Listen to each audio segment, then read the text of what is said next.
Bueno amigos, y seguimos aquí en Crónica Televisión y como todos los domingos a esta hora con la visita de destacadas personalidades del mundo de la cultura, del teatro especialmente, y hoy realmente un lujo porque tenemos la visita, la presencia de uno de los autores, directores y dramaturgos más prestigiosos de su generación, por lo menos, fundador de la compañía Timbre 4 y con algunas obras en cartel que ahora nos va a comentar. Y estamos hablando de Claudio Tolcachir. ¿Qué tal, Claudio? Muchas gracias por madrugar un domingo. No, para vos es madrugar. Un poquito, pero gracias por este espacio que es buenísimo. Bueno, ¿qué tal? ¿Todo bien? Bien, ahí correteando de una sala a la otra con las obras, pero... Claro, porque anoche ya estuvieron con... Estuvo la audición de la Comedia Coleman en el Complejo La Plaza, sí. Y Emilia y Tercer Cuerpo en Timbre 4. Claro. 3 horas en cartel, wow. Sí. Igualmente, ¿te vas turnando? ¿Cómo haces? Bueno, en realidad, cuando estrenamos una obra, el primer tiempo, los primeros meses... Estoy siempre, claro. Porque seguimos trabajando. Te diría que el primer año de una obra yo estoy bastante presente y después la verdad es que está bueno que ya tenga su espacio. Las obras nuestras tienen esta particularidad de que pronto duran mucho, ¿no? Coleman 10 años, Tercer Cuerpo 8 años. Bueno, son excepciones, digamos. Son cosas muy raras. Muy particulares. Es una mezcla que por suerte tiene gente, eso tiene sentido, sí. Y que a los actores les gusta mucho hacerla. Pero claro, después de 8 años, 10 años, yo vuelvo a verlas cuando sí, es como un piloto automático, ya después de 10 años... De pronto algo se puede desajustar o me voy a verlos porque está buena seguir las Eso te iba a preguntar, o sea, la misión de la familia Coleman, que ya es prácticamente una obra de culto, ¿ha sufrido alguna pequeña variación o adaptación en el término de 10 años? ¿Le has agregado o sacado algo? Mira, en términos de texto es igual, la duración es igual y la coreografía del movimiento es igual. Ajá. Y sin embargo es otra obra. Claro. Porque por el tipo de trabajo que hacen los actores, que es de extrema comunicación y de pensamiento y de sostener una verdad, o sea, ellos no están repitiendo una melodía de mecánica de texto, sino que van construyendo verdad cada función y eso lo defienden a muerte, como en todas las obras. Pero entonces se fue llenando cada vez más de distintos contenidos y los personajes fueron creciendo con ellos. Entonces, vemos videos del principio del estreno. Y claro, es como que hay mucha menos información aunque sea el mismo texto. No, y te iba a decir, los actores se mantienen en el elenco. Sí. Porque digamos, también hay una variación, es lógico, en 10 años son más viejos. Sí. Pero se mantienen muy bien. ¿Te referís a eso o cambio de actores? El cambio de actores. Mira, en Coleman solamente cambió la abuela en su momento. Ajá. Ellen Wolf, que fue la primera por la serie Boskin. Y qué buena actriz, sí, impresionante. Increíble. Es que son todos muy geniales. Yo sigo fascinado, agradecido porque son mis compañeros de vida y admirado porque mantienen una vida que yo no sé cómo haría como actor. Además es como que puedes estar tranquilo, digamos, con un elenco así. Absolutamente. Porque son, además de talentosos y que gente muy relajada para trabajar, son súper responsables. Lo mismo, te digo, Tercer Cuerpo, que lleva 8 años y ahora termina su ciclo en Timbre 4 y empieza a hacer funciones en el Margarita Xirgu. Qué lindo teatro, ese sí fue restaurado hace un poquito. Exacto, y la verdad que hicimos algunas experiencias ahí y es genial el movimiento que tiene. Y Emilia, que bueno, es la más novita, pero que ya tiene más de un año, que también sigue creciendo y yo creo que está... Tercer Cuerpo también es tuya, es de tu autoría. Exacto, es mi segunda obra. O sea, las 3 obras vos las escribiste. Exacto. La Omisión, bueno, es digamos, la más célebre, obviamente, ha ganado... ¿Por cuántos festivales pasó? Ha recorrido el mundo, se ha traducido en muchos idiomas. Sí. Es un fenómeno, digamos, una cosa increíble. Sí, tenía algo de 30 países, festivales, no sé cuántos... Y traducciones, cerca de 10 traducciones, entre subtítulos, porque bueno, cuando vas a un país, cuando vas a Francia o Alemania o Italia, se subtitula, pero además en varios países se hizo publicación. La última traducción es al polaco de Emilia, y bueno, para mí es imposible verificar si está bien hecho, pero por lo que fuimos hablando estaba bien. Está bien. La Omisión fue la primera obra que Exacto. Exacto. Decime, ¿cómo nació? Porque tengo entendido que nació un poco de una improvisación, de un experimento de improvisación en tu propia casa, creo. Sí. Una cosa medio loca, digamos, para por ahí la gente que no está muy al tanto de este modo de producción de una obra teatral. ¿Cómo funciona eso y cómo se consolidó después? Bueno, nosotros tenemos mucho trabajo de grupo, así como cuando tomás un texto escrito, también tenés una etapa donde podés probar y buscar y cambiar, y yo me apoyo mucho en eso, trabajo con los actores. En este caso, yo quería escribir una obra para ellos, porque no encontraba un material, y lo que sí estaba seguro es que quería trabajar con ellos. O sea que en Coleman primero estuvieron los actores antes que la historia y antes que la obra. Sí, eso es lo raro, ¿no? Porque normalmente uno entiende un texto como producto de la soledad creativa de un autor. Y en este caso no, yo quería hacer una historia y quería buscar para cada uno de ellos un personaje que fuera totalmente diferente a lo que habíamos trabajado juntos, porque llevábamos ya muchos años como grupo y nunca había escrito una obra de teatro. Entonces no sabía cómo se hacía, cómo se empezaba. Y bueno, al día de hoy tampoco es que sé cómo se empieza. En eso estoy, nuevamente. Bueno, algo has aprendido, Tolcachir. Pero para empezar, estás en el mismo vacío, pero por suerte todos los maestros dicen que es así siempre. Sí, eso así mismo decía Duarte. Sí, es lo mismo. Sí. Así que nos pusimos a improvisar con los personajes, no a tratar de escribir la obra juntos, sino a dejarles tiempo a ellos para que empiecen a construir y a poder ubicarse en esos personajes, empezar a pensar desde estos personajes. Y el privilegio para mí de poder espiarlos y conocerlos, porque después es como si yo te dijera que vos escribas un diálogo entre tu tía y tu mamá, y bueno, vos sabés cómo hablan, vos sabés qué modos usan, qué razonamientos tienen. Entonces cuando yo puse a escribir la obra, yo los conocía a los personajes. Pero jamás nos imaginamos que podía pasar todo lo que pasó, los viajes. Sí, y de contar un poco, porque para aquellos que todavía debe ser poca la gente, pero aquellos que no la vieron, digamos, la obra parte de una estructura familiar determinada, muy particular, pero me da la impresión que eso en definitiva es un pretexto para contar subtramas, ¿no? Contar un poco qué es lo que quisiste decir. Mirá, yo creo que Coleman es una obra esencialmente sobre el egoísmo, que está muy anclado en la desesperación. No son egoístas porque sean malos, uno nunca escribe personajes malos, son personajes que son víctimas de determinadas circunstancias, pero estos personajes son tremendamente egoístas, porque están tan desesperados, porque están tan ahogados, en todos los sentidos, no solo económicamente, por tiempo, por incomunicación, por desesperación. Y creo que cuando uno está medio desesperado... Por ceguera también, no poder ver lo que el otro necesita. Exacto, digamos, que la desesperación como que de alguna manera autoriza el que seas egoísta. Porque estoy tan desesperado que no me puedo ocupar de vos. Estoy tan angustiado que no me puedo fijar si vos estás peor que yo.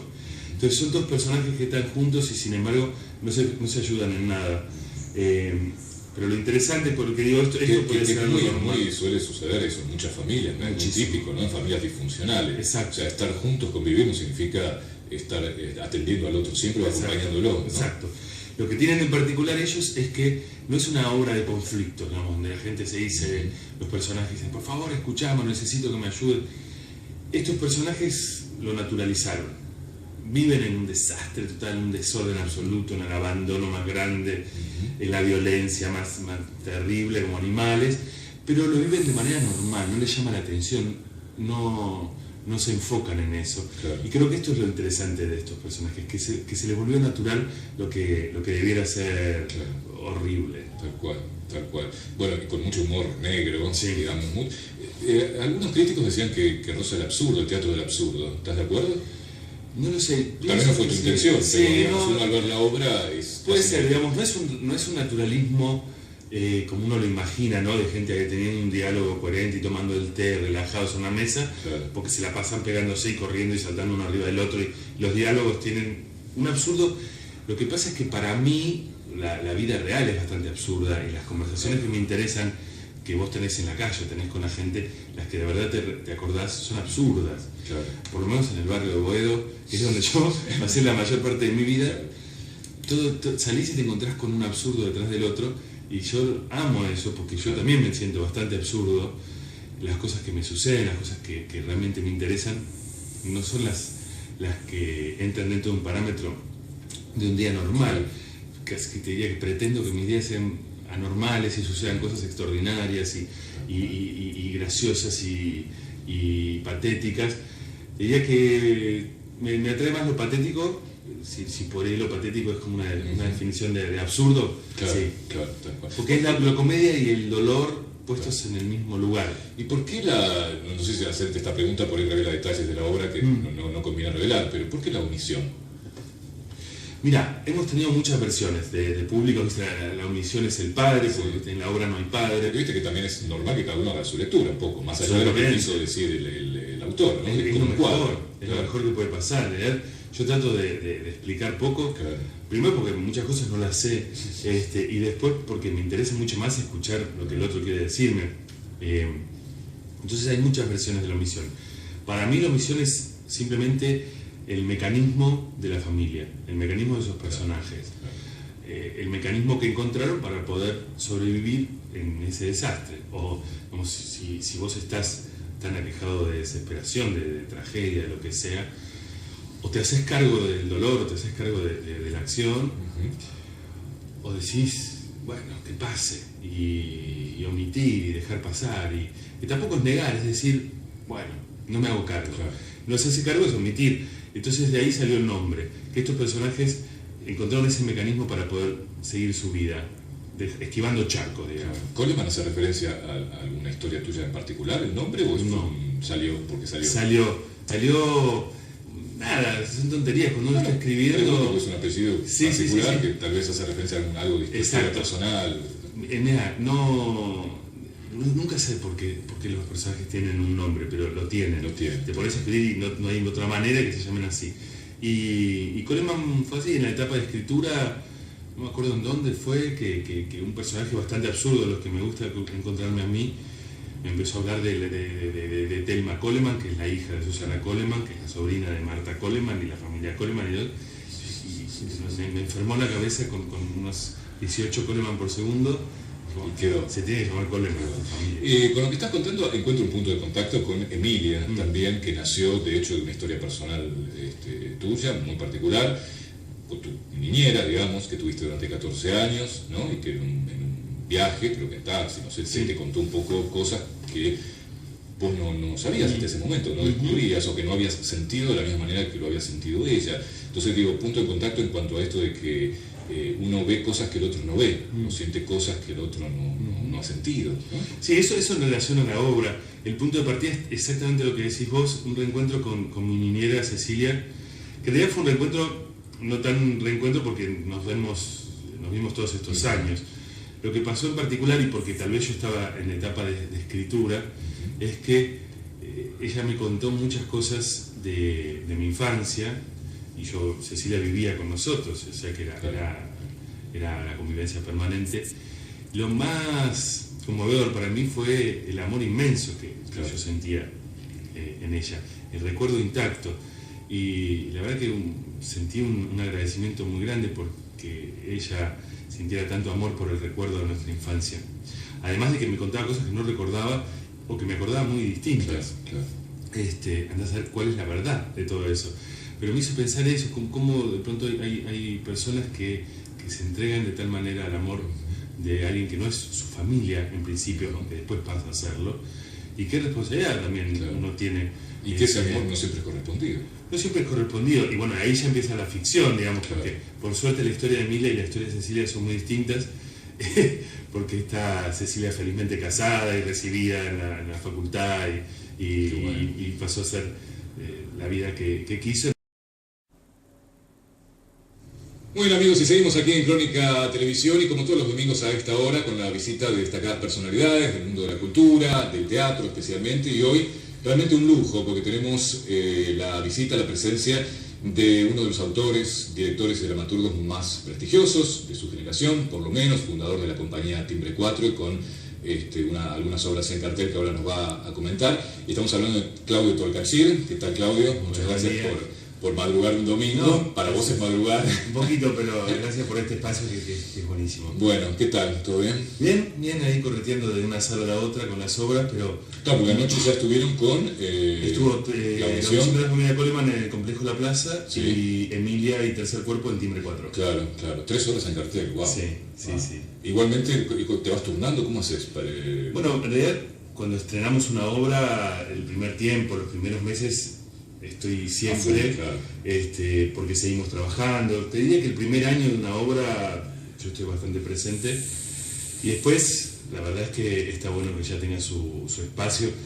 Las obras nuestras tienen esta particularidad de que pronto duran mucho, ¿no? Coleman 10 años, Tercer Cuerpo 8 años. Bueno, son excepciones, digamos. Son cosas muy raras. Muy particulares. Es una mezcla que por suerte viene gente, tiene sentido, Sí. y que a los actores les gusta mucho hacerla. Pero claro, después de 8 años, 10 años, yo vuelvo a verlas y cuando Sí, es como un piloto piloto automático, ya después de 10 años... De pronto algo se puede desajustar o me voy a verlos porque está buena seguir las Eso te iba a preguntar, o sea, la omisión de la familia Coleman, que ya es prácticamente una obra de culto, ¿ha sufrido alguna pequeña variación o adaptación en el término de 10 años? ¿Le has agregado o sacado algo? Mira, en términos de texto es igual, la duración es igual y la coreografía del movimiento es igual. Ajá. Y sin embargo es otra obra, Claro. porque por el tipo de trabajo que hacen los actores, que es de extrema comunicación y de pensamiento y de sostener una verdad. O sea, ellos no están repitiendo una melodía de mecánica de texto, sino que van construyendo verdad cada función, y eso lo defienden a muerte, como en todas las obras. Pero entonces se fue llenando cada vez más de distintos contenidos y los personajes fueron creciendo con ellos. Entonces, vemos videos del principio del estreno. Y claro, es como que hay mucha menos información aunque sea el mismo texto. No, y te iba a decir, los actores se mantienen en el elenco, Sí. Porque digamos, también hay una variación, es lógico, en 10 años son más viejos. Sí. Pero se mantienen muy bien. ¿Te referís a eso o cambio de actores? El cambio de actores. Mira, en Coleman solamente cambió la abuela en su momento. Ajá. Ellen Wolf, que fue la primera por Araceli Boskin. Y qué buena actriz, sí, impresionante. Increíble. Es que son todos muy geniales. Yo sigo fascinado, agradecido porque son mis compañeros de vida y admirado porque mantienen una vida que yo no sé cómo haría como actor. Además es como que puedes estar tranquilo, digamos, con un elenco así. Absolutamente. Porque son, además de talentosos y que gente muy relajada para trabajar, son súper responsables. Lo mismo, te digo, Tercer Cuerpo, que lleva 8 años y ahora termina su ciclo en Timbre 4 y empieza a hacer funciones en el Margarita Xirgu. Y el teatro, es decir, fue restaurado hace un poquito. Exacto, y la verdad que hicimos algunas experiencias ahí y es genial el movimiento que tiene. Bueno. Y Emilia, que bueno, es la más novita, pero que ya tiene más de un año, que también sigue creciendo y yo creo que está... Tercer Cuerpo también es tuya, es de tu autoría. Exacto, es mi segunda obra. O sea, las 3 obras vos las escribiste. Exacto. La omisión, bueno, es digamos, la más célebre, obviamente, ha ganado... ¿Por cuántos festivales pasó? Ha recorrido el mundo, se ha traducido en muchos idiomas. Sí. Es un fenómeno, digamos, una cosa rarísima. Sí, tenía algo de 30 países, festivales no sé cuántos, y traducciones, cerca de 10 traducciones, entre subtítulos, porque bueno, cuando vas a un país, vas a Francia o Alemania o Italia, se subtitula, pero además en varios países se hizo publicación. La última traducción es al polaco de Emilia, que... Al polaco. Y bueno, para mí es imposible verificar si está bien hecho, pero por lo que fuimos hablando estaba bien. Está bien. La omisión fue la primera obra que escribiste. Exacto. Decime, ¿cómo nació? Porque tengo entendido que nació un poco de una improvisación, de un experimento de improvisación en tu propia casa, creo. Sí. Una cosa medio loca, digamos, para por ahí la gente que no está muy al tanto de este modo de producción de una obra teatral. ¿Cómo funciona eso y cómo se consolidó después? Bueno, nosotros tenemos mucho trabajo de grupo, así como cuando tomás un texto escrito, también tenés una etapa donde podés probar y buscar y cambiar, y yo me apoyo mucho en eso, el trabajo con los actores.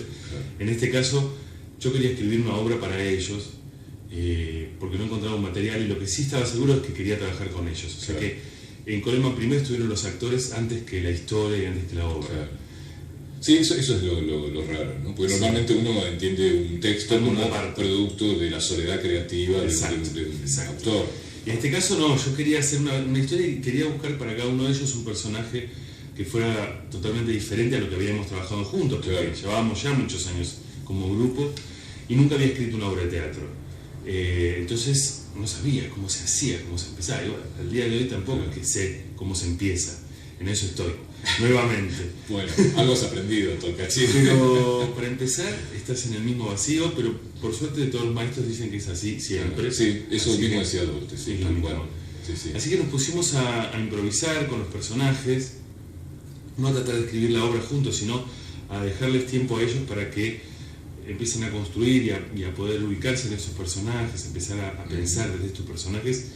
y el privilegio para mí de poder espiarlos y conocerlos, porque después es como si yo te dijera que vos escribas un diálogo entre tu tía y tu mamá, y bueno, vos sabés cómo hablan, vos sabés qué modos usan, qué razonamientos tienen. Entonces cuando yo puse a escribir la obra, yo los conocía a los personajes.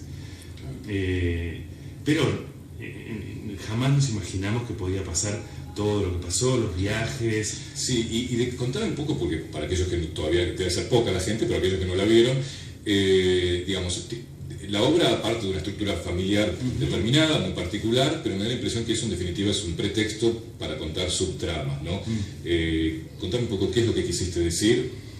Mira, yo creo que Coleman es una obra esencialmente sobre el egoísmo, que está muy anclado en la desesperación. No son egoístas porque sean malos, uno nunca escribe personajes malos, son personajes que son víctimas de determinadas circunstancias, pero estos personajes son tremendamente egoístas, porque están tan desesperados, porque están tan ahogados, en todos los sentidos, no solo económicamente, por tiempo, por incomunicación, por desesperación.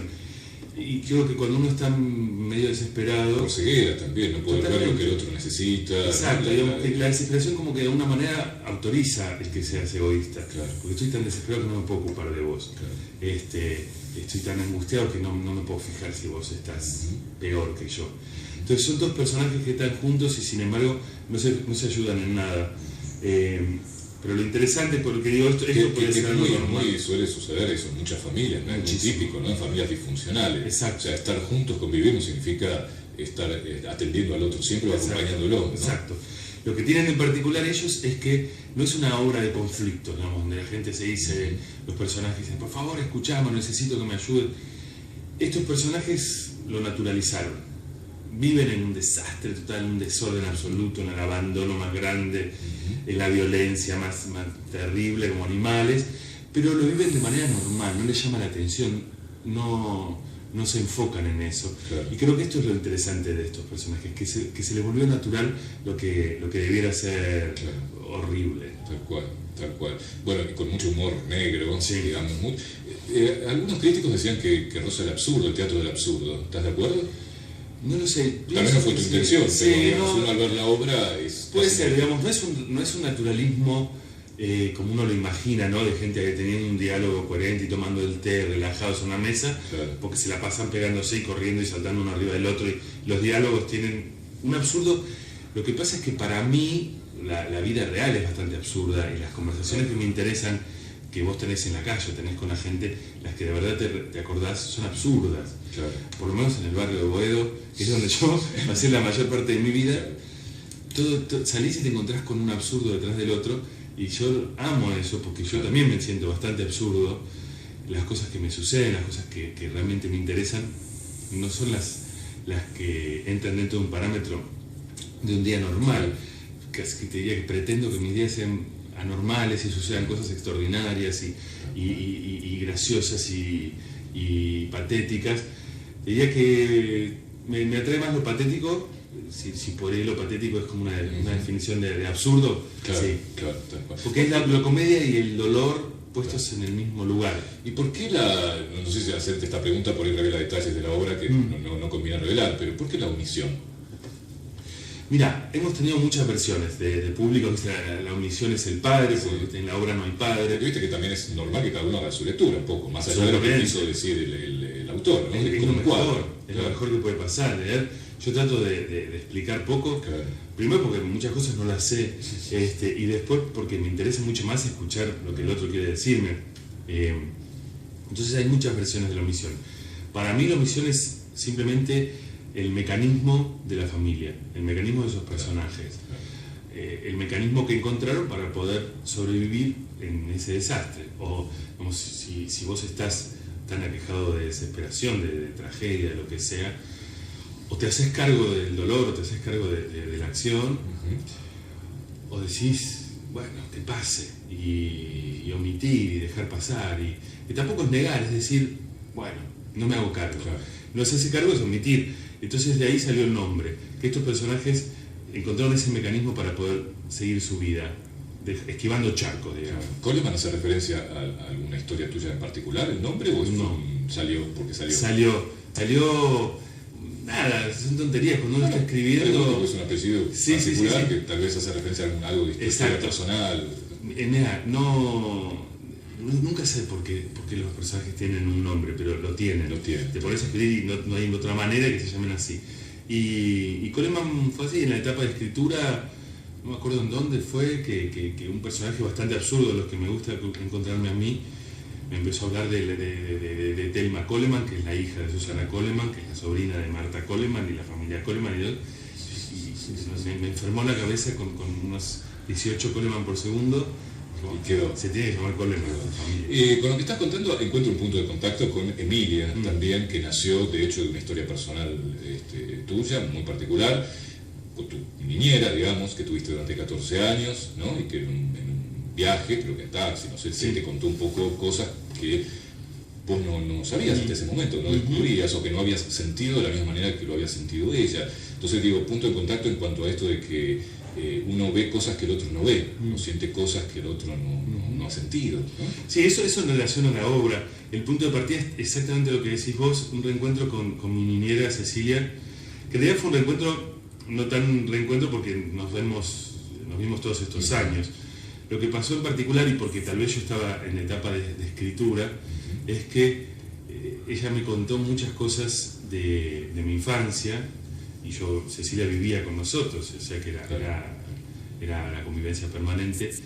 Lo más conmovedor para mí fue el amor inmenso que yo sentía en ella, el recuerdo intacto, y la verdad que sentí un agradecimiento muy grande porque ella sintiera tanto amor por el recuerdo de nuestra infancia, además de que me contaba cosas que no recordaba o que me acordaba muy distintas. Andá a saber cuál es la verdad de todo eso. Pero me hizo pensar eso, cómo de pronto hay personas que se entregan de tal manera al amor de alguien que no es su familia en principio, aunque después pasa a serlo, y qué responsabilidad también uno tiene. Y que ese amor no siempre es correspondido. No siempre es correspondido, y bueno, ahí ya empieza la ficción, digamos, porque por suerte la historia de Emilia y la historia de Cecilia son muy distintas, porque está Cecilia felizmente casada y recibida en la facultad y pasó a ser la vida que quiso.